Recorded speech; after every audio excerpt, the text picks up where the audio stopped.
अस्सलाम वालेकुम नाज़रीन, मैं हूं आपका अपना होस्ट जाहिद खान और आप देख रहे हैं जाहिद खान ऑफिशियल। इमरान खान की एक कॉल पे पूरा पाकिस्तान, पूरा इस्लामाबाद उमड़ आया है। हमारे पास मोहतरम शख्सियत शोज़ेब साहिबा मौजूद हैं। हम इनसे पूछते हैं कि क्या जज्बात हैं इनके और इमरान खान की कॉल के बारे में ये क्या कहती हैं। अस्सलाम वालेकुम जी। वालेकुम अस्सलाम जी।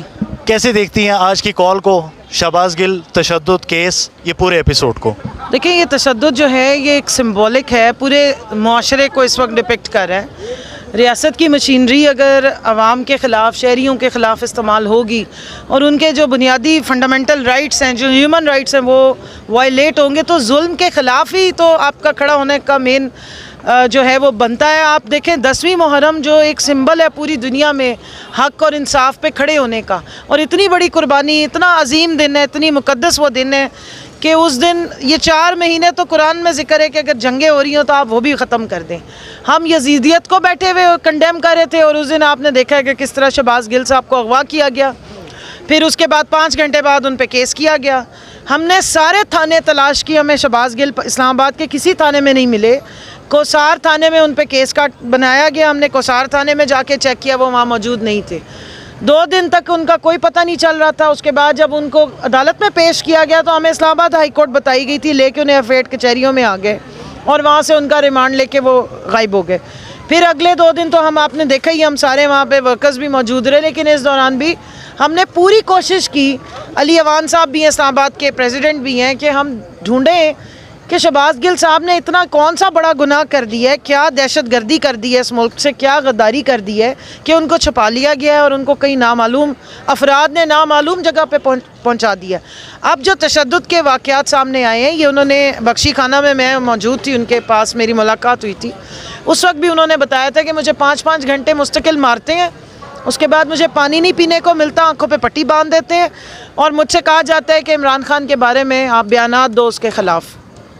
तो तशवीश की बात थी। मैं खैर अडियाला भी गई थी, मैं उनकी जो असिस्टेंट की वाइफ है उनको रिसीव करने गई थी, उनका केस भी हमने लड़ा था, आज वो आई भी थी। उनको वसूल करने गई हूँ तो अंदर शहबाज गिल साहब से 1-2 मिनट के लिए जब मैं मिलने गई हूँ, मैंने उनकी हालत देखी, काफ़ी हालत उनकी उस वक्त भी ख़राब थी और वो शदीद जहनी दबाव का शिकार थे और काफ़ी वो परेशान थे। उनको उस वक्त भी उन्होंने कहा है कि हमने आपको मौत की चक्की में भेजना है, डेथ सेल में आपको डालेंगे, जबकि उनकी जो हालात है वो उनको हॉस्पिटल एंटाइटल था, लेकिन उस दिन भी वो मौत की चक्की में उनको रात को रखा गया है।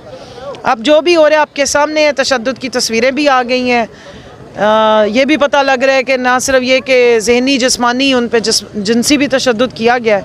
देखिए, इस तरह इस मुल्क में ये वाक़यात पहले किसी ज़माने में होते थे डिक्टेटर्स के टाइम पे, लेकिन एक तरफ आप नारे लगाएं कि जमहूरियत है, दूसरी तरफ आप इस तरह के फाशिज़म करें, तो हम तो पहले ही कहते हैं कि इम्पोर्टेड मुसल्लत कठपुतली अमरीकी सरकार मौजूद है जो फंडेड बाय इसराइल और इंडिया है, क्योंकि वहीं सबसे ज़्यादा शादियाने बजे हैं। आज खान साहब ने भी बयान दिया है। तीसरी बात हम ये कहते हैं कि इस मुल्क में कोई जमहूरियत नहीं है, ये मेरे ख्याल में सिविल आमरीत की बदतरीन स्टेट है। ये फाशिज़म जिसका आप जिक्र सुनते थे आज आप देख रहे हैं। मीडिया पे कदगन लगाना, मीडिया, सोशल मीडिया एक्टिविस्ट को घरों से उठा लेना, उनको ज़दोकोब करना, उनके घर वालों पे प्रेशराइज़ करना। आप ये देखें कि शहबाज गिल साहब को तो उठाया इसलिए कि वो इमरान खान साहब के चीफ़ ऑफ स्टाफ हैं, उनके असिस्टेंट की बीवी को किस बात का जुल्म, किस बात की उनको सज़ा मिली थी? वो एक घरेलू बच्ची है, छोटी उम्र की वो बच्ची है, उसकी अपनी बच्ची आगे 10 महीने की है, आपने उसको उठा के जेल में भेज दिया। पूरी रात उसको आपने जेल में रखा, उसको वहाँ डराते धमकाते रहे कि तुम सारी उम्र अपनी बेटी का मुंह नहीं देख सकोगी, तुम सारी उम्र जो है वो इस जेल में सड़ोगी। जो आपकी बड़ी मुजरिमा है, जिसको 7 साल कैद मिली हुई है, उसको तो आप वो दंदनाती फिरती है, वो कोर्ट्स में पेश होती है तो लोग उसके आगे पीछे फिरते हैं, आपके वफाकी वज़ीर उसके दुपट्टे और जूतियाँ सीधी करती फिर रही होती हैं, और वो प्रोटोकॉल से आके झूठ भी बोल के जाती है। वो वहाँ पे बैठे हुए जजेस के बारे में भी बयानात खुले आम देती हैं। उसी कोर्ट के बाहर वो फ़ौज के जो आपके सिपह सलार हैं उसके बारे में भी बयान देते हैं। वो आपके साबिक DGISI का नाम लेके उनके बारे में बयान देती हैं। ना उनके ऊपर कोई बगावत का मुकदमा होता है, ना उनके ऊपर सिडेशन का मुकदमा होता है, और ना उनकी पुरानी बेल कैंसिल होती है। लेकिन एक असिस्टेंट की, एक ड्राइवर की बीवी मासूम बेचारी, जिसकी अपनी उम्र भी मुश्किल से 18-19 साल है, उसको आधी रात को घर में घुस के उनके रात के 2:30 बजे उनके घर की दीवारें फान के अंदर जाके उसके कमरे से उठा के लेकर जाते हैं और उसके घर में मौजूद उसके भाइयों को 2-2 ढाई घंटे बाद में तशद्दुद का निशाना बनाते रहते हैं। वो आज भी पेशियाँ भुगत रही है। तो इस फाशिज़म पे, इस निज़ाम पे जिसको पाकिस्तान की आवाम के टैक्स के पैसे से चलाया जा रहा है, बहुत बड़ा सवालिया निशान है। आवाम भी तकलीफ़ में है और हम आवाम के नुमाइंदे भी बहुत तकलीफ़ में हैं। इस तरीके से ये 22 करोड़ आवाम की ना तज़लील हो सकती है और ना ये इस्लामी फलाही जमहूरी रियासत चल सकती है, क्योंकि ना इस्लाम नज़र आ रहा है, ना फलाह नज़र आ रही है, ना जमहूरियत नज़र आ रही है, सिर्फ फाशिज़म नज़र आ रहा है। ख़ानदानों के ख़ानदान मुसल्लत हुए हुए हैं और ये भी हमें देखने में नज़र आ रहा है कि जब 25 अरब रुपए का मनी लॉन्ड्रिंग के केस का फ़ैसला आना था, उस दिन 25 अरब रुपए का मनी लॉन्ड्रर पाकिस्तान का वज़ीर आज़म बन जाता है। और ये वो वज़ीर आज़म है जिसने 6 हफ्तों की 50 रुपए के स्टैम्प पेपर पे एफिडेविट नॉट सर्टिफिकेट अदालत में जमा कराया था एक अपने रंगबाज भाई के लिए कि ये इलाज कराने जा रहा है, 6 हफ्ते बाद वापस आ जाएगा। वो ज़मानती भी खुद है और ज़मानती होने के बावजूद भी वो माशाल्लाह मौजे करते फिरे हैं।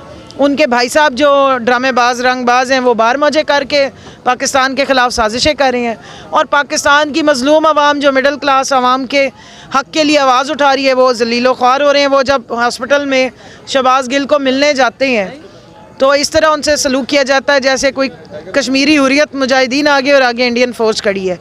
और इससे मुझे याद आ गया कि जो पिम्स का आजकल हालात है, ऐसे लग रहा है कि अंदर शहबाज गिल नहीं कहीं कुलभूषण यादव को ठहराया गया है। और मैं रियासत को याद करा दूं कि कुलभूषण यादव से भी आपने उसकी माँ और बहन को मिलने दिया था। शहबाज गिल ने इससे क्या बड़ा जुल्म किया, उसने क्या दहशतगर्दी की, क्या यहाँ बम फाड़े हैं, क्या पाकिस्तानी अवाम का नाहक खून बहाया है।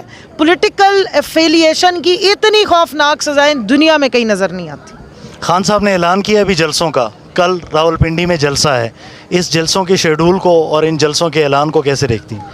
देखिए जी, आवाम की पावर है, आवाम को ये रियलाइज़ करना है। लीडर का काम होता है आवाम को जगाना, बताना, डायरेक्शन देना। आवाम का काम होता है कि उसको रियलाइज़ करें और फॉलो करें। अभी आपने देखा कि आवाम के बलबूते पे 53% जब टर्न आउट हुआ तो जो एक प्लांटेड इलेक्शन कमिश्नर है जो ग़ुलाम है चंद 2 ख़ानदानों का पर्सनल, तमाम धांधलियों के ड्रामों के बावजूद, तमाम जो इन्होंने सेटअप बनाया था उसके बावजूद भी इलेक्शन नहीं वो जीत सके। हमें तो उन्होंने डिसाइड किया था कि 3 सीटें देंगे मुश्किल से, तो लेके ही मुश्किल से 3 गए हैं, 2 उन्होंने बाद में उड़ा ली। लेकिन आवाम की ताकत के आगे कोई नहीं ठहर सकता। सो हमारी आवाम को, 22 करोड़ आवाम को रियलाइज़ करना है और खान साहब सिर्फ ये कर रहे हैं कि इस ताकत के जो सरचश्मा है उसको जगाने की कोशिश कर रहे हैं। आप जब बाहर निकलते हैं तो ये नंबर्स मैटर करते हैं, क्योंकि ये जमहूरियत कहने को है और जमहूरियत में अक्सरियत और आवाम ही असली मंबा होता है ताकत का। इसलिए आवाम को अपना जो बुनियादी हक़ है और अपना जो इज़्ज़त नफ्स है उसके लिए, जो कौमियत और कौमी हमियत है, उसके लिए निकलना पड़ेगा। इमरान खान आपको मौके दे रहे हैं बार बार कि आप अपनी खुददारी और कौमी अहमियत को वापस लेने के लिए खुद निकलें और मेहनत करें। तो मैं समझती हूँ कि बहुत ज़रूरी है आवाम को जब भी बुलाएं निकलें ज़रूर, क्योंकि ये आपके हक़ की लड़ाई है, ये हमारे बच्चों के हक़ की लड़ाई है। रात के 2:30 बजे हम में से किसी का भी घर हो सकता है जिसमें 20-25 बड़ी बड़ी बंदूकों वाले लोग घुसें, हमें बालों से घसीटते हुए ले जाके जेलों में बंद करें और हमारे घर वालों को मारें और बाद में कहें कि हमारी मर्ज़ी के बयान दो। Thank you sir.